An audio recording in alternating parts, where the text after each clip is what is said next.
Chibet has become detached. Well, Chipyego it is, the one that I thought was looking quite good, disappearing now quite rapidly off the back.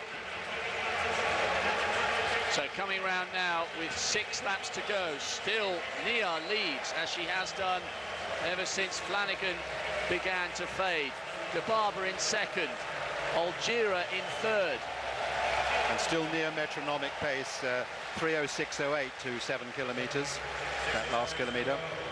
Well, slowly but surely she is doing the job, isn't she? They're starting to now feeling that all this metronomic pace is starting to affect the legs. So, Nia leading, De Barber trying to go for a hat-trick of world titles over 10,000 metres. She's in second, Algira third, Chibet, the double world cross-country champion, in fourth, then Chirono, and now it looks 6 like have become 5. I was going to say, now it looks like Acheta's gone off the back.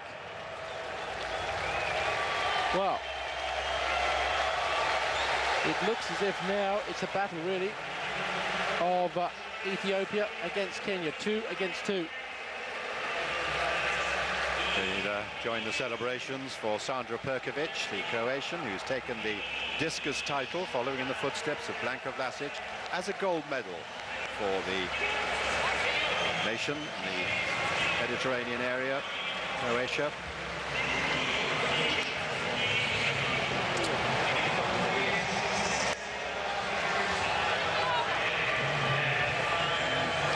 In the discus competition was the silver to Robert Michon of France.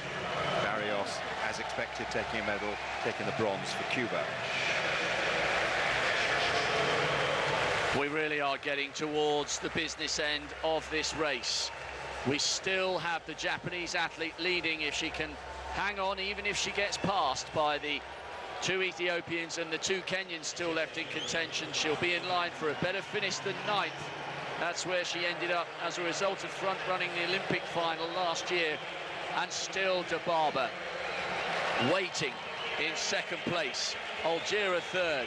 Emily Chibet, the Kenyan with the short hair, is the double world cross-country champion. She was brilliant in Bydgoszcz in Poland earlier this year. A very, very gutsy athlete and someone who knows how to keep going even when she's suffering. And Gladys Chirono, the taller of the Kenyans, in 5th place at the moment. She's got a season's best, only 3 seconds slower than Tyrannus De Barber, but these races aren't really about the times, they're about the belief that you can be the best, and De Barber knows she has yet to lose a major race over 10,000 metres. Well, 4 laps to go, and give credit to Nia, she's doing all the work.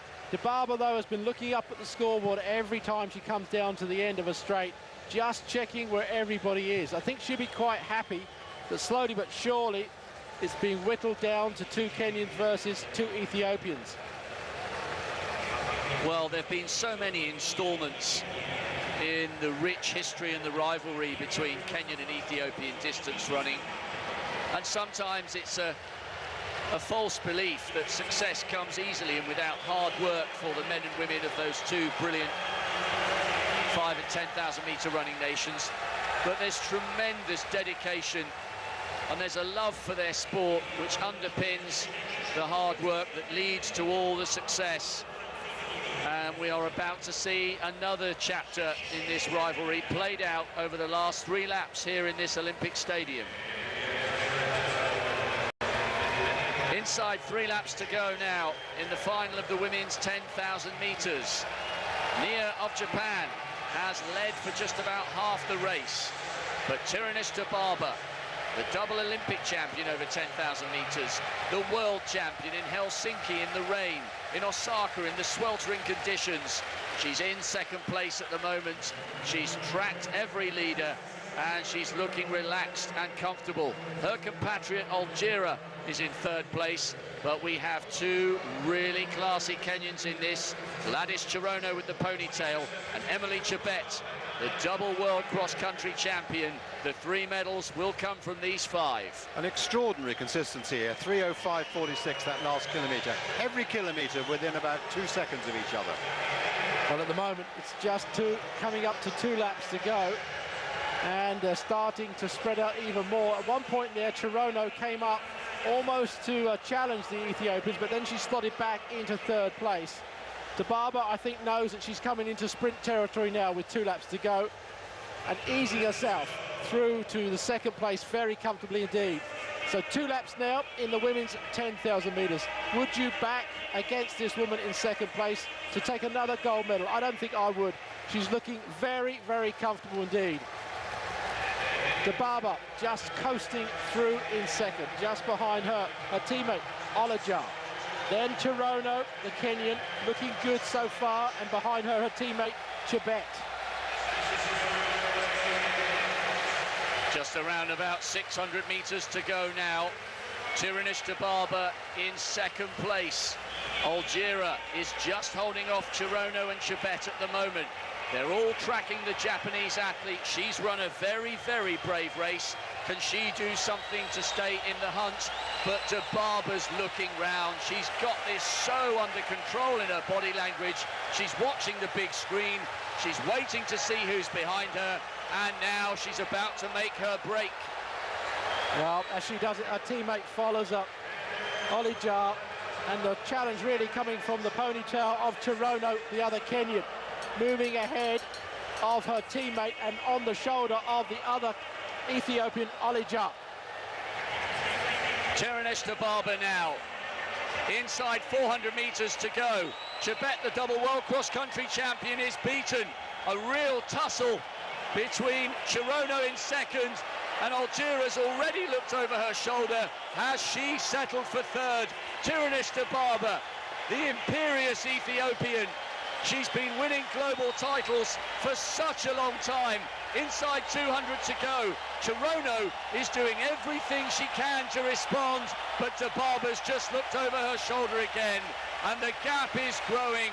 The world champion from Helsinki, the world champion from Osaka, the double Olympic champion over this distance.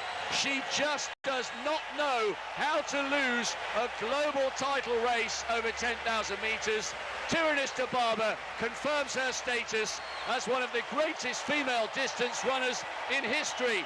Chirono is absolutely delighted to come home in second place, but that was a performance of genuine class from Tirinish Dababa. She's one of the greatest we've ever seen. She probably is the greatest we've ever seen, without any question in my mind. I can't think of anybody as good as her over the span of time that she's taken it, the number of championships she's won, the manner that she's won them, and the time she's won them in. Absolutely fantastic, isn't it? Agree. Yeah. And she did that last lap after a fast pace in 59.93. There is no answer to that sort of rhythm. There really isn't. And everybody, I think, in that race knew they were perhaps just running for second place. Shalane Flanagan coming across the line now. Very, very tired. One or two of the athletes still with another lap to go.